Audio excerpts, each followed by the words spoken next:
Good afternoon, ladies and gentlemen, and I wish to can't strongly enough commend Carla and the work that her organisation, that Voice for Kids, is attempting and doing for children and giving them a voice.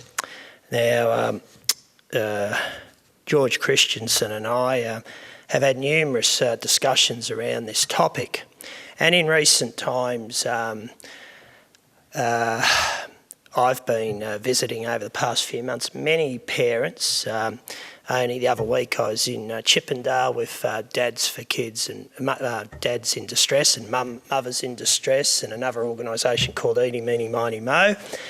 And one of the strengths of this was that the people there weren't talking about hate, because hate consumes people. And at the epicentre of this hate, our children are being used as pawns. There are some unscrupulous people in our legal fraternity, and I say some because it's not all, but there are some who prey on the misery of others. And, it's terrible to see people break up.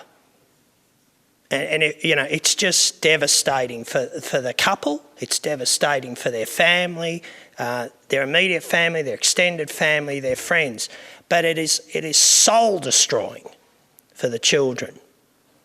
And we all know here that some marriages don't work out. But we should aspire for all marriages to work out. We should aspire for people to have, pre-marriage education, and the fact that as a result of a marriage, if you're lucky enough, you may have children, and children are your focus.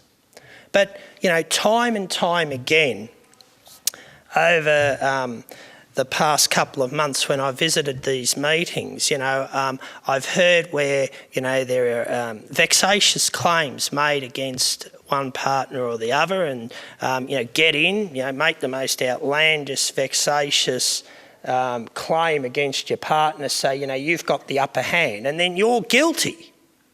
You're guilty of something. But in all of this, the children are just like a piece on a chess table to be manipulated. And only yesterday did I have a girl come into my office, or two. One, some of you would have been visited by them, one from the United States and one from Melbourne. And the girl in Melbourne sat there, and it was heartbreaking to hear how for many years she was denied the right to know who her father was, and the effect that that's had on her identity. Now, nobody has the right to do that to either partner. And I only last week I sat in a meeting in Melbourne with a woman who's going through a very bitter family court whole thing. And, she showed me the orders that were made. Now, in her case, her husband has custody of the children. There's parental alienation. Some people don't think parental alienation happens, but it does happen. And people who think it doesn't happen or want to give me some spiel from somebody with the alphabet after their name, well, they're not living in the real world. They're living in the Maxwell Smart cone of silence.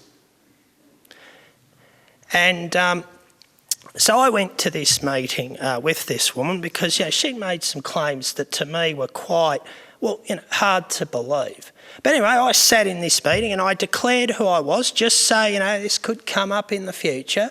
And I said to the gentleman concerned, who wasn't involved directly in this woman's case but was doing a review of it, I said, well, look, I told him who I was, and I said, I have an interest in this, and rather than getting things second, third, fourth hand, I've actually come here today to get some understanding of what the hell is going on.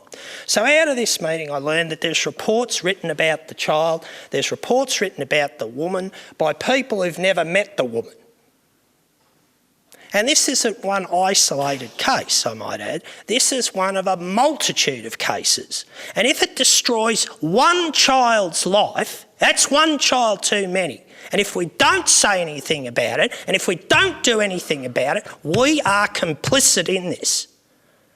And the torture to the parents who are alienated from their child, but the effects on that child, and what we saw yesterday with those two women, one from the US, as I said, and one from Melbourne, and they're just the tip of the iceberg, is one too many. It's a crime against the child, it's a crime against the woman, the mother or the father, because from the moment of conception, you're a mother or a father, and nobody has the right to take that away from you. I don't give a damn who you are. Now, some mothers and fathers are better than others. We know that. That's life. But every child has that right to know their mother and father, to love their mother and father, and vice versa. And none of us have the right to take that away from them. I can't commend the work of Voice for Kids and Dads for Kids and mums in distress and dads in distress, because we need to put the children at the forefront of this debate and stop these parasites feeding off the miseries of others. Thank you.